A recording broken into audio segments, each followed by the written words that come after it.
Hey there, Matthew here. I know it's been a while. I've kind of been busy with work and just life in general, but I'm back, hopefully on a regular basis. Today we have the brand new Samsung Galaxy S23 Ultra here.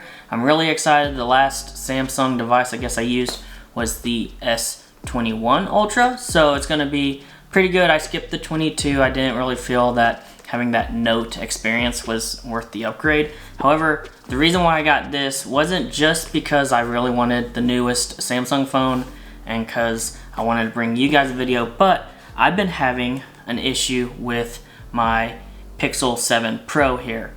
This phone has been great. I've really loved it. I love the pictures. I love the video for the most part.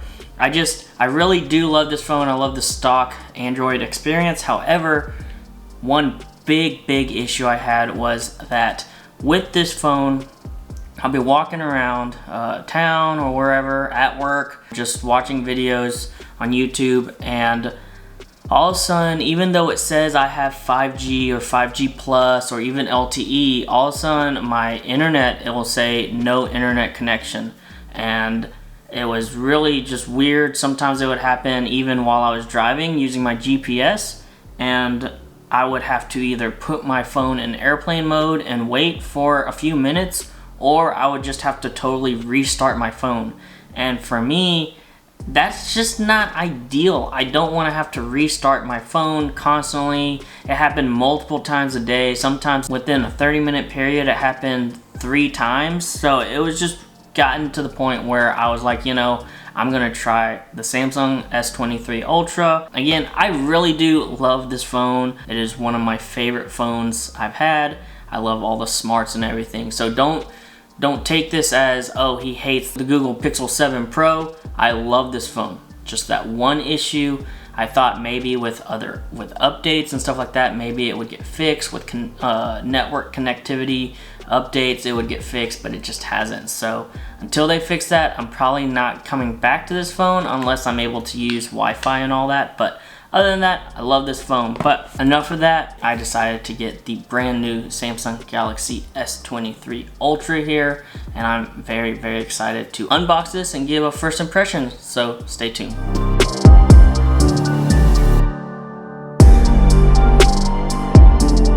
Okay, first let's just go over some of the quick specs here.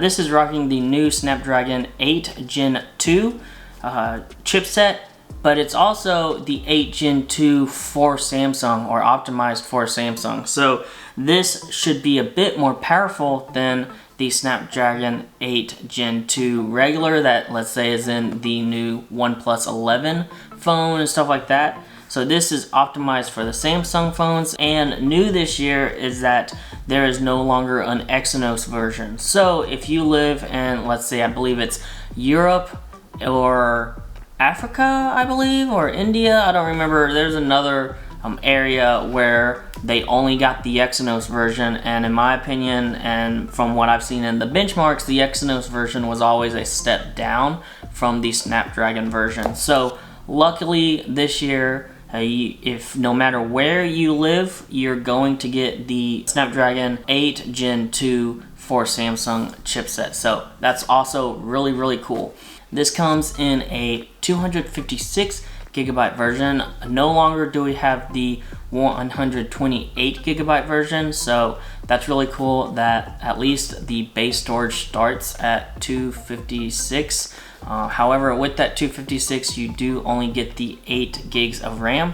However, you can bump this up to the 512 and the 1 terabyte version, which those two come with 12 gigabytes of RAM. I have the 512 version here. I believe the phone starts at $1,199 US. I'm not sure, y'all can do the conversion, but it does start at $1,199, which was the starting price of the S22 Ultra, which that had the starting base storage of 128 gig. So you do kind of get this phone for a little cheaper than the previous year's phone, so that's really good as well. This does come in a couple of different options. There is the, let me see if I can read this, the Phantom Black, the Green, the Cream, and the Lavender color, which are, you can go to Best Buy or anywhere and get those colors. But then there's also some Samsung exclusive colors that are only available for a limited time based on I guess stock and how much stock they have in those colors. But those colors would be the graphite, the sky blue, the lime, the red, and the BMW M edition. I do have the red edition here, so this is going to be really cool. And this does kind of look and similar to the S22 Ultra with size and all that, but I believe the camera bump is a little bit different and the weight is a little bit heavier. Not a whole lot, but just be aware that it is very similar. From what I've heard, it's not much of an upgrade. So if you have the S22 Ultra, is it worth upgrading? Probably not. So let's go ahead and just unbox this and get my first impression of this phone. Stay tuned. Okay, so we do have the Samsung Galaxy S23 Ultra here. As you can see here, this box is very thin, so you're not going to get a whole lot of extra accessories in the box. Gone are the days where we would get these big chunky boxes with the charger, the case, all that stuff. So we're going to just take this and we're going to cut here, and we're going to cut here as well. There you go. And we're going to let this open up. And the first thing we see is this right here. If you see this, don't think, oh, I got the black phone, all that. No, it's just a quick protective cover for this phone. So we're gonna just quickly undo this. And as you can see, here is the red version of this phone, and this, I've got to say, the red looks really, really good. I at first thought this was a D brand skin on this because it just looks really good. It looks like their red pastel color, I believe, for D brand. But anyways, you do notice the first thing would be the lenses right here. You've got I guess 4 lenses technically. One's like a depth finding lens, but they're crazy. You get that periscope lens, that 200 megapixel lens as well, which is just crazy. So it's really cool. These lenses are bigger, slightly bigger than the S22 Ultra, and so that's why, like, your phone cases, they won't fit if you have the S22 Ultra and you try to switch over. So just be aware of that. Overall, I've got to say this phone feels really good in the hand. It's really big. Let me compare it to my Google Pixel phone here. Let me take this case off of this and just compare the two phones. It does feel a little bit bigger. It is a little bigger height-wise, but width-wise, it's about the same size. It does feel bigger because of the rounded edges on the Pixel versus here where they're not round, they're more sharp. So just be aware of that. But overall, the look on the back is just really, really nice. I do like this look. It's really cool. I'm gonna go ahead and just take this plastic here off. So let's see if we can get that awesome sound of the, I guess, the sticker coming off the screen of the phone. So here we go.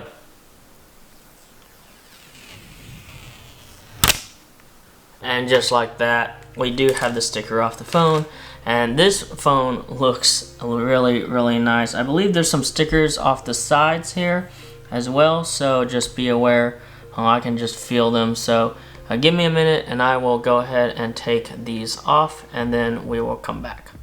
Okay, so my first impression is just of the phone and how it feels in the hand. It does feel heavier than other phones I've had. It's not too bad though, and I do like that the edge here is more straight. It's very straight right here, which is really cool. Straight right here, but it's more kind of rounded, I guess, on the sides. And with this, you do get kind of a matte black finish, which is really cool. I'm not sure if with the other phones you do get that matte black finish, or if you get like rose gold or white or anything, or silver finish, stainless steel finish, but you do get that matte black finish right there, which is really cool. I do just like the feel of this. It feels very, very nice. I'm just gonna read here that the front glass is Gorilla Glass Victus 2 and the back is Gorilla Glass Victus 2 as well. So that's really, really nice that you do have front and back are the same Gorilla Glass Victus 2, which is the strongest glass you can get. I know, like, let's say the OnePlus phone has Gorilla Glass Victus on the front and Gorilla Glass 5 or 6 or whatever it is on the back, so it's not the same, but here you do get the same protection on the front as you get on the back, and vice versa, so that's really nice here. Other than that, branding wise, you do have Samsung right here on the bottom, and that's it. You do have your power button and your volume button here. So power button on the right side of the phone, volume up, volume down on the left side of the phone, and button wise, that's it. You do have on the bottom here, you have a USB-C, I'm not sure if you can see that, USB-C charging port, which is really nice, and you have some speakers here as well. And then I do love that you do get the S Pen with this phone, just like the Galaxy S22 Ultra. I know I had friends that were Note fans, so if you used a Galaxy Note series, you will be very well aware of the S Pen and how it just kind of slides right in there and it charges right there as well. So that's really nice. It gives you a little housing. I believe the S21 Ultra, which I do have, you could get the S Pen, but there was no housing for it. And so with this, you do have that S Pen right there. So really, really nice. I'm gonna go ahead and see if I can boot this up, see how much power you get out of it. So while that boots up, I'm gonna see what else comes in the box. So on the lid of the box, you do have some extra stuff. You get your SIM ejection tool right here. So I will, if I can get it, there we go. Get your SIM ejection tool, and you do get a quick start guide, and then you get a USB-C to C cable here as well. And I believe that's pretty much it. That's all you get in the box. So you don't get a whole lot for the price other than the phone, SIM ejection tool, quick start guide, and the USB-C to C cable. You don't get the charging brick as well, which this phone does charge 45 watt wired. You do get that, but sadly it is only 45 watts, whereas other phones, let's say OnePlus, there is the, I think it's like 85 or 80 or 100 depending on where you are. So you do have phones that do charge a lot faster, and with this you do have to use a 45 watt charger. I think it has to be a certain kind or a certain few that you have to have, but other than that, you do get the 45 watt charging wired. Wireless, you do get the 15 watt wireless charging, so you do have that option as well. But other than that, that's it. Power this up, and just like that, as you can see, this is really, really nice. The screen, it is curved a little bit. I don't know if you can see that, how much curved it is, but it's not crazy amount like it used to be in the past. I know Samsung used to have a crazy curve on their screen. Even with the S21 Ultra, it was a lot more than this, but this is because of the more boxy design of this phone, you do get less of a curve, which I do like a lot. So I'm gonna go ahead and click that, and I'm gonna connect this. I'm going to set it all up, but and use this, but I will have to say my first impressions of this phone is that it is a very, very nice phone.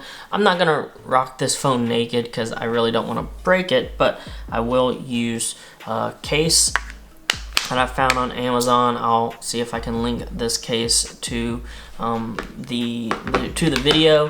It is a very nice case. It is meant for this phone, and it does have a magnet on the back, so you can use, let's say, your MagSafe or anything like that if you want, stuff like that. So, and that is a very strong magnet. Okay, cool. So you do have that as well, and some clicky buttons with this case, and then also you have extra buttons like a lime green button and an orange button as well. So that's cool that you do get that, but I will link this phone case in the video description below, as well as I guess places that you can buy this phone also. But yeah, so my first impressions of this is that it is a big boy. It's chunky, but it does feel very, very nice. It doesn't feel, at least in my opinion, as big as It probably looks in my hand. My hands are pretty small, but it does look and feel very, very nice, especially when you compare it to my Google Pixel 7 Pro here. And again, I do love this phone. It was a great phone. I loved everything about it except for that no internet connection dropping. And so I do have this one now, and I will use this as my daily phone. I'm very excited about this. You can find this on Samsung's website all over, but certain colors are only available through Samsung's website. And just know also that you only get the 12 gigabytes of RAM if you upgrade to the 512 gigabyte version or the 1 terabyte version. If you stick with the 256 gigabyte version, you are stuck with 8 gigs of RAM, and it's non-expandable storage. So if you want more storage than 256 gigabytes, or you think you're going to use more storage, then go ahead and get the 512. Go ahead and get the 1 terabyte. Don't stick with just the 256. Also, I heard a rumor that I guess Android, the system software takes about 60 gigabytes of storage. So also let that play into your thoughts on buying the storage wise of this phone, which storage you want for this phone. But anyways, thank you guys for watching. This has been my unboxing and first impressions of the Samsung Galaxy S23 Ultra. If you like this video, give it a thumbs up. If you want to see more, go ahead and subscribe. Hit that bell icon to be notified when I post another video. Hopefully I can post videos more regularly. I know it's been several months since I have posted a video, but hopefully things have kind of died down. Things have kind of calmed down on the work and life front, and I can get back to making regular videos. So anyways, thank you guys for watching. Until next time, everyone, stay safe. Peace.